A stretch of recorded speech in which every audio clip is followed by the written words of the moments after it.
Welcome to our third and final video in our 3-video series on trauma.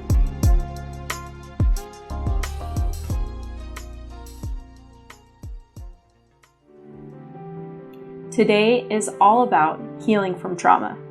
Now, of course, this is a huge subject and could take hours and hours and hours to discuss. So we're going to go over some principles. Please know this is not an exhaustive list. I'm super excited about this because this has been a real passion project for you. You've been talking about doing this for years. And so let's talk about, first of all, why now and why are you doing this in the first place? And then let's dive into how to actually heal from trauma. Yeah. But tell me about your why. My why. So through personal experience, I've come to understand how devastating trauma can be. And depending on the type of trauma that you've experienced, it can absolutely shatter your foundation of your life, who you see yourself as, what you see yourself capable of. And you could absolutely be the type of person who goes through their life with the facade, with the mask. I'm keeping it all together. Right. Everything's fine. Right. Inside, I'm falling apart. Right. And people don't realize just how bad it is because you're so invested in presenting well, right? Right. Or I know for me, it was a lot of trying to earn my worth, right? Because of the trauma that I experienced, I absolutely struggled with those feelings of a lack of worth. Yeah. And so I was always trying to earn my worth.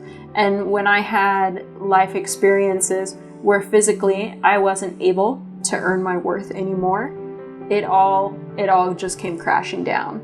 Yeah. And sometimes in those moments where it feels like everything's falling apart, maybe really it's all just coming together. Wow. Yeah. And that makes me think of, something we're going to address a little bit later in this video is creating your meaning, right? What do these experiences mean? It's not something that is hoisted upon you. It's something you can actually create. Right. So you're creating meaning now, and you're using your experiences to help other people.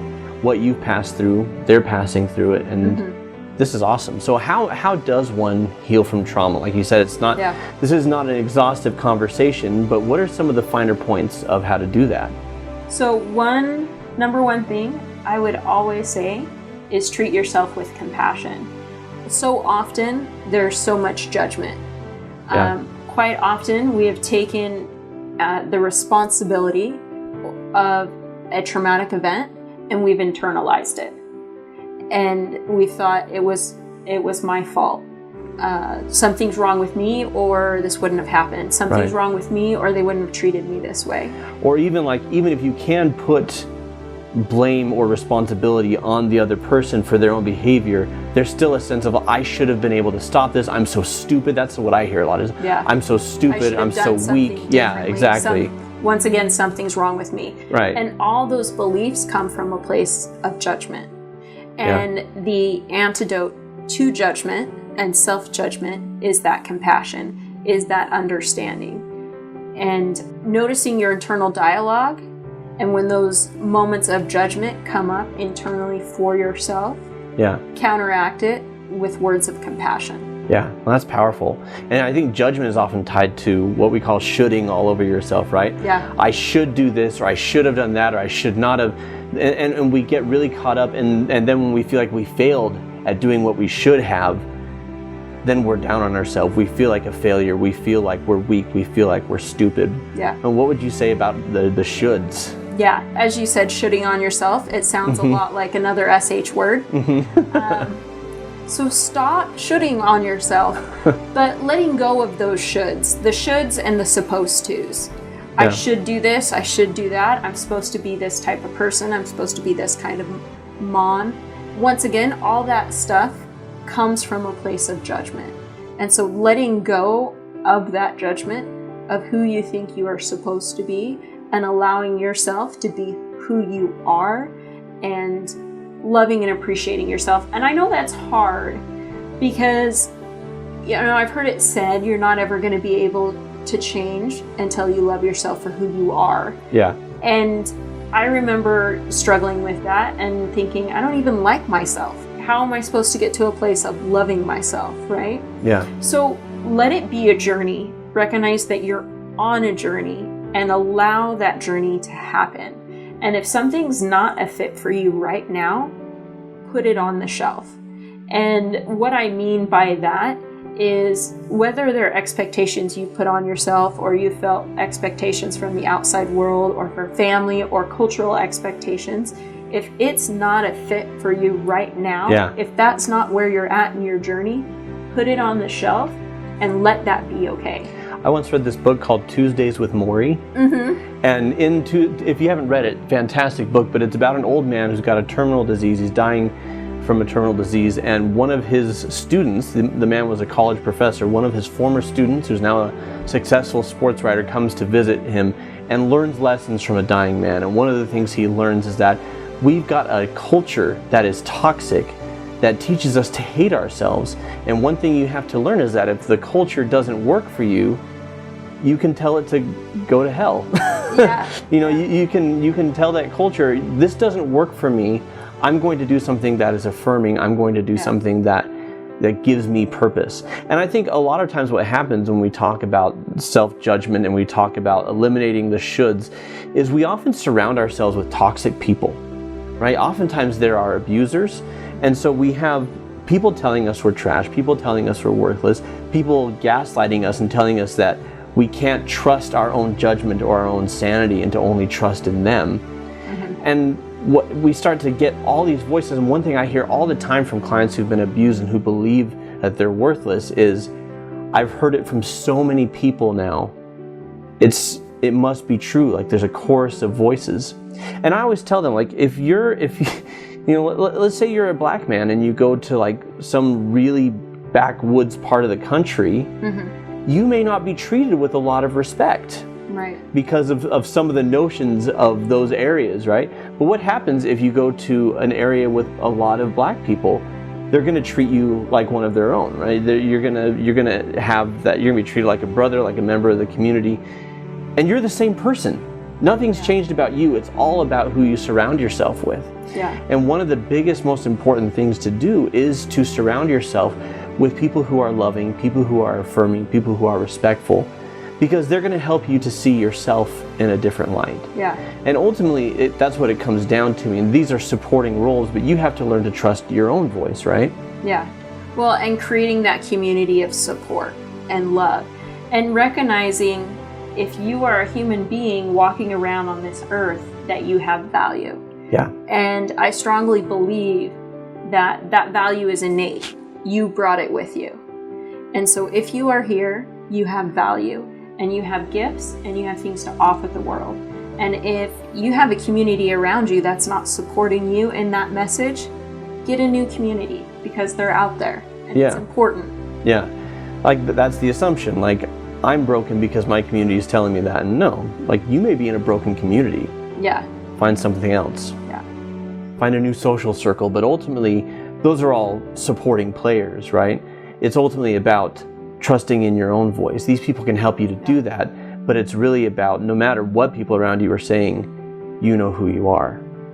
Yeah, and recognizing you have a voice and using it. What we talked about in video 2 of how trauma affects you, and that it literally affects your brain and your nervous system. There's been interesting studies done where, let's say you experienced a trauma, but you were able to then get away from that traumatic experience. You're able to run away. Yeah. Those individuals have a much easier time healing from that trauma versus someone that wasn't able to physically get away. And so their brain interprets that as, I can't get away. Yeah.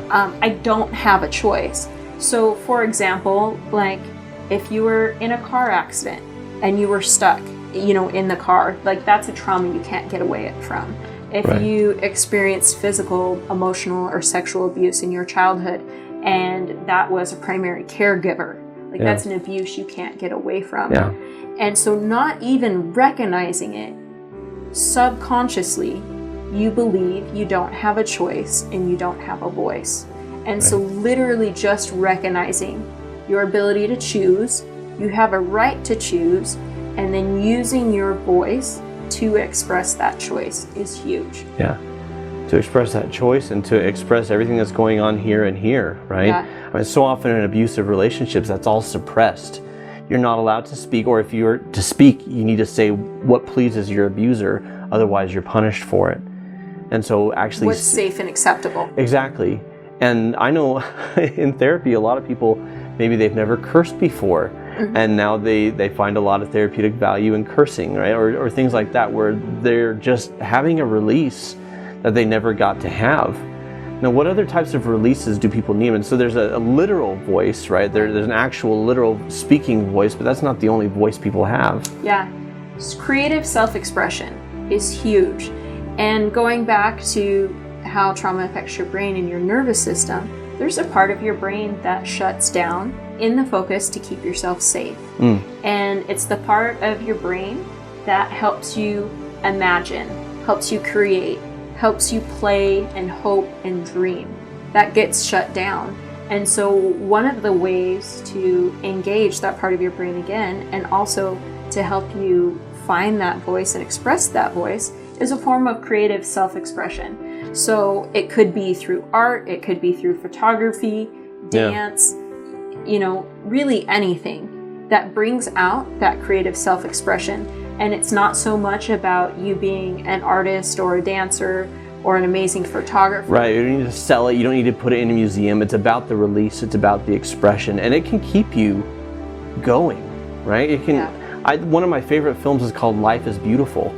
And if you've never seen it, it's about a husband and a wife and a son, and they're separated, the husband and the son and the mother, they're separated in the concentration camps in World War II. And it's about how the father uses humor and creativity to keep him and his son alive, and literally to keep them alive with intense trauma going on all around them. It's a beautiful, beautiful film, but there's truth there, And so often we find through poetry, even if you write a poem and it's, a publisher might not think much of it. Right. If your heart's in it, then you're seizing control of your voice. If you do a painting, right, and it's actually getting things out, it may or may not blow people's minds, but it can save you. It can be a release for you. Yeah. Now, that makes me think, some of these are therapeutic techniques, right? People work through these types of things using artistic expression, things like that in therapy. But one of the most important things you can do is find a trauma-trained, trauma-experienced counselor. Because all therapists are not created equal. Not only are they not all created equal, but we have areas of specialty. Right. And if you're working with somebody whose focus and whose specialty is not in trauma, they may mean well, and they may give you their very best effort. They may care deeply about you, but they can be a net neutral, they might not move the needle to help you heal, or they can actually do harm, unintended harm, because they don't know what they're doing.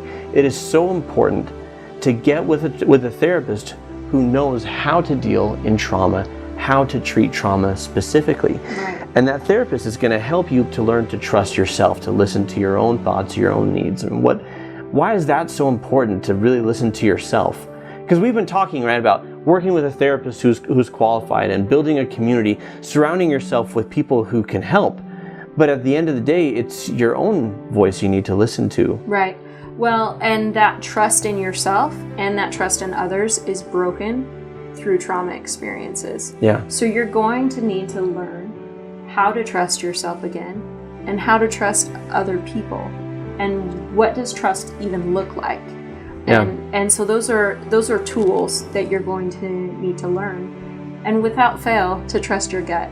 If you, going back to finding a trauma-informed therapist, if it doesn't feel like a fit, give it a couple times. It's going to be uncomfortable. There's going to be aspects you don't enjoy. Right. Your gut may say, I don't want to do therapy, period. No therapy. No, thank you. But if it's not a fit, if this person isn't giving you what you need, trust that and keep looking until you find someone that does. And the worst thing you can do is worry about your therapist's feelings. I've had people, they don't want to break up with their therapist because but they're working so hard to help me. It's like any quality therapist is going to say, hey, if I'm not a fit, I want to make sure you get the help that you need, right? That is the single most important thing. When it comes to trusting your own voice, trusting your own needs, a lot of times I think people want to outsource that because they believe my voice isn't worth listening to, or I make all these terrible decisions, so why should I trust my own voice, my own judgment? And the biggest reason why is because you are the person who creates your reality. Now, one of my and that might sound out of sync with what people have experienced. Well, I didn't create the abuse. Right? No, like, we don't create what happens to us, but we do create how to respond to it. We do create what it means. I know I keep coming back to the Holocaust for some reason today, but I guess that's the most traumatic thing I can think of. There's this fantastic book, it's called Man's Search for Meaning, written by Viktor Frankl. I know you're a fan. But he essentially talks about, in the concentration camps, the Nazis could take away our families, our homes, they could even take away our lives, but the one thing that they couldn't take away is how we responded to what happened to us. Right? How we chose to see our circumstances. And he talked about that, how the people who were so hyper-focused on their own survival were usually the people who didn't survive. But the people who were focused on, I'm going to be a person of integrity. Right? If I'm starving, you're probably starving too, and I'm going to share my rations with you. And when the guards aren't around, we're going to sing our songs. We're going to keep our culture alive. We're going to play our games. We're going to tell our stories. We're going to do these things so that it still feels like life. We're going to give our lives meaning, even though these barbaric individuals are trying to take our meaning and our worth away. And to completely crush us, right? Tell us that we are worthless and to get us to believe it. Because it's not just about killing us, it's about breaking our spirits. And it makes me think of one of my favorite forms of therapy is called narrative therapy. And the idea behind narrative therapy is we don't control everything that's happened in our story and in our history, but we can determine what it means, right? And that's something Viktor Frankl talks about in that book, Man's Search for Meaning, is that we determine the meaning of what happens to us. I could see myself as a victim. I could see my world as unsafe. I could see myself unprepared for the next horrible thing that happens to me, and I can live in fear. Or with the same history, with the same abuse, like what happened, I can say, well, what this story means is I'm a survivor. I'm an advocate for other people who are suffering. I'm going to learn how to be there for them. I'm going to be prepared, and I'm going to empower myself so that no one can ever do this to me again, right? Same history, completely new meaning. Right. And that, I think, is incredibly powerful. And doing all of that mental and emotional work can also be tiring as heck. Absolutely. So when you are exhausted, and it's going to happen, and it's going to happen a lot, rest. It is so important to take those times, those moments, those days, and recognize when you need to rest. Yeah. And this isn't like, this list isn't a one and done sort of thing, right? Because you might often compare yourself to who you were before the trauma, or maybe what the person next door is doing, and oh, they can do so much more. I shouldn't be tired. I shouldn't be this. I shouldn't be that. You know, circle back to the list. Give yourself compassion. Let go of the shoulds. Put things on the shelf, and allow yourself to be and to rest. Yeah. Yeah, it's a marathon, not a sprint. Absolutely. Right? and I think we need to give ourselves permission to be human. Yeah. And sometimes giving your best means I'm going to try again tomorrow. Absolutely. And recognize in this whole process that, like we said at the beginning, or like I said at the beginning, your foundation was shattered, and you are in the process of rebuilding that foundation, and allow that journey to happen. Thank you so much for being a part of this discussion, and we look forward to talking to you again. And if there's any videos that you would like to see or any questions you have regarding anything we talked about with the healing from trauma, or if you'd like us to do a video on a certain aspect of it, comment below. And we here at Mended Light, we're committed to helping you have the life that you want to have and to be the you that you want to be. And so for more of this content, please like and subscribe and tell your friends what we're doing, because we're here to help. And thank you so much for being with us today. Remember to keep shining. We need your light.